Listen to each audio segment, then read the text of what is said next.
ज़रा अजी ज़रा सोचिए कि चीफ सेक्रेटरी किसी सूबे का 7वें 8वें स्केल में ग्रेड में बंदा भर्ती कर सकता है।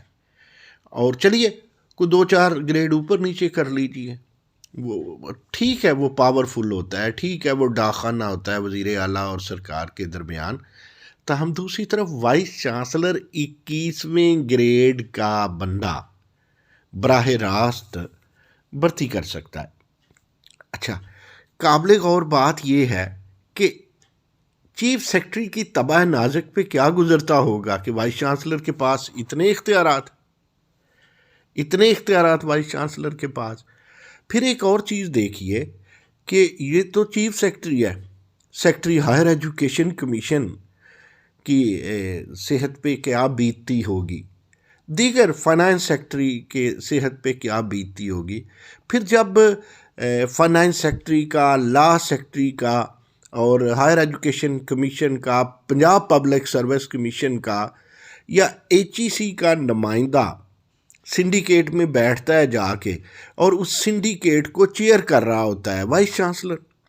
ज़रा गौर कीजिए, मैंने जिन अदारों के डिपार्टमेंट्स के नाम लिए उनमें बाज़ तो हमारे करम फरमा सेक्शन ऑफिसर को भेज देते हैं, सेक्रेटरी ख़ुद नहीं जा पाते, ज़ाहिर है मसरूफ़ होते हैं, तो वो फिर किसको भेजते हैं? वो भेजते हैं जनाब अपने किसी डिप्टी सेक्रेटरी को या एडिशनल सेक्रेटरी को।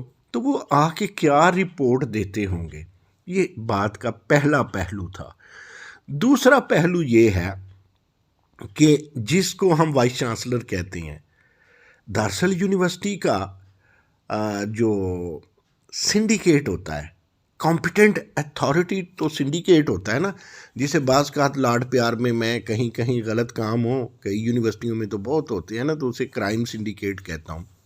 तो ये सिंडिकेट में आए लोग जब आपको स्मेल करते हैं, आपके जो डीन बैठा होता है या आपके जो दीगर लोग होते हैं उनको देखते हैं, सब्जेक्ट स्पेशलिस्ट को देखते हैं मुख्तलिफ तनाजुर में जब सिलेक्शन बोर्ड में बैठते हैं, तो इन सब हक़ाइक़ को ज़रा मद्देनज़र रखिए कि मोहतरम वाइस चांसलर साहब, आप रुसाए जामियात होते हैं, तो बल्कि शेखुल जामियात होते हैं, शयूखुल जामियात होते हैं, तो ये जाके बैठ के क्या बातें करते होंगे, कभी गौर कीजिएगा। दूसरा पहलू अर्ज़ कर दूँ, मैं ये समझता हूँ कि ट्रांसपोर्ट का सेक्रेटरी 10 दिन ट्रांसपोर्ट में रहा, 2 साल HED में रहा, 5 साल फाइनेंस में रहा, फिर वो फिशरीज़ में रहा, वहाँ रहा, यहाँ रहा, उसे यूनिवर्सिटियों का उस तरह इदराक नहीं होगा।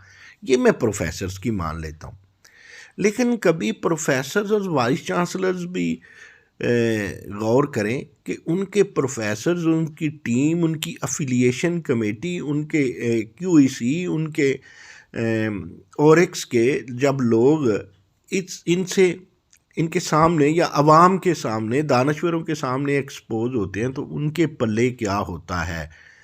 तो वाइस चांसलर हजरात क्यों अपने पाँव पे कुल्हाड़ी मारते हैं और बाहर आके लोग बात करते हैं, वो ऐसे लोगों को एक्सपोज ही क्यों करते हैं। हिफ्ज़े मा तकद्दुम भी वाइस चांसलर हजरात कोई चीज़ होती है। अब मैं तीसरे पहलू पे डिस्कस करना चाह रहा हूँ। तीसरा पहलू ये है कि हमारे यहाँ यूनिवर्सिटियों की तादाद बहुत ज़्यादा बढ़ गई है। जब कभी UGC थी, अब HEC बनने से उसकी तादाद कोई 5 गुना बढ़ गई है।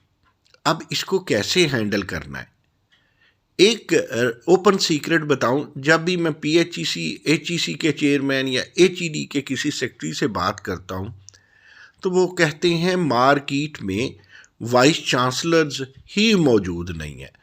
अगर हमारे वाइस चांसलर अपने डीन्स को, अपने PVC को लीडरशिप के लिए तैयार नहीं करेंगे, तो फिर चौथी जो बात करने लगा हूँ, जो चौथा दरीचा और चौथा पहलू आपके सामने खोलने लगा हूँ, वो फिर बहुत डेंजरस है। चौथा पहलू क्या है, आपकी यूनिवर्सिटियों पे पिछले मेरे तीनों पहलू गौर कीजिएगा, तीनों एस्पेक्ट्स और एंगल देखिएगा, आप देखेंगे कि फिर ये जो ब्यूरोक्रेसी है वो रजिस्ट्रार के तौर पे, वो वाइस चांसलर्स के तौर पे आपकी यूनिवर्सिटियों में आ जाएगी। ज़रा ये फिर मैं इस पे डिटेल में नहीं जाना चाहता। ब्यूरोक्रेसी की नज़रें हैं।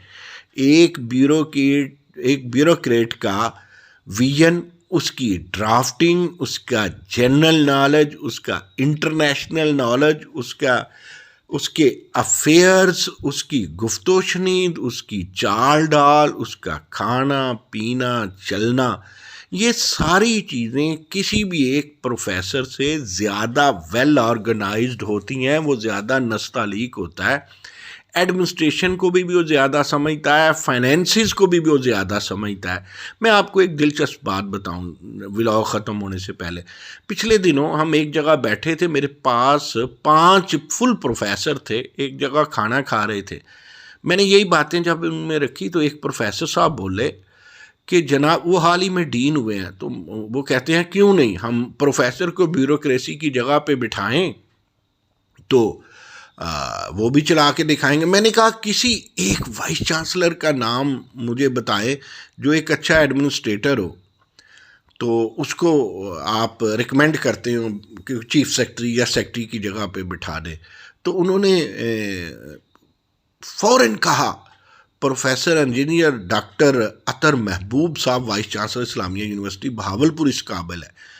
मैं चुप हो गया।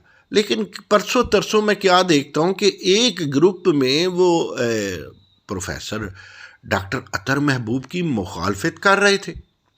तो पता नहीं उस दिन उन्होंने सच बोला था या ये सच बोला था, या लैक ऑफ कॉन्फिडेंस है, या लैक ऑफ नॉलेज है, या लैक ऑफ स्ट्रेटजी है, या लैक ऑफ ओपिनियन है, आई डोंट नो। लेकिन ये जो नेक्स्ट पहलू खोलने लगा हूँ कि अपने ही वो कहते हैं ना, जलाते हैं, और देखा जो तीर खा के कमीनगाह की तरफ अपने ही दोस्तों से मुलाकात हो गई, या अपने ही गिराते हैं नशे मन पे बिजलियाँ।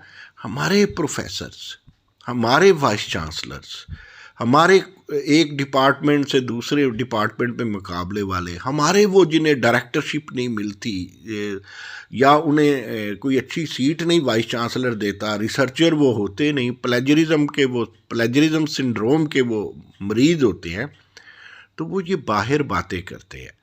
मैं जाते जाते एक अर्ज़ करूँगा, वाइस चांसलर्स उन शोबों पे जहाँ सफारतकारी के लिए लोग मुतय्यन होते हैं, या ऐसी तफवीज़ कारी जिसमें आपके प्रोफेसर्स का बाहर होता है, लोगों से एक्सपोज होता है या मुलाकात होती है, वो ज़रा नस्तालीक किस्म के अच्छे एथिक्स वाले और इम्पैक्टफुल बंदे लगाइए। आप माइंड करेंगे ये बात। लेकिन मैं आपको एक बात बता दूं, अब ज़माना 3 डायमेंशनल सोचता है। प्रोफेसरों से बड़े प्रोफेसर यूनिवर्सिटियों से बाहर भी फिर रहे हैं, पीएचडी के अंबार लगे हुए हैं।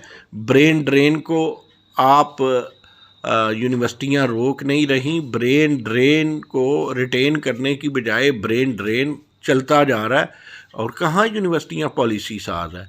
होना चाहिए ना।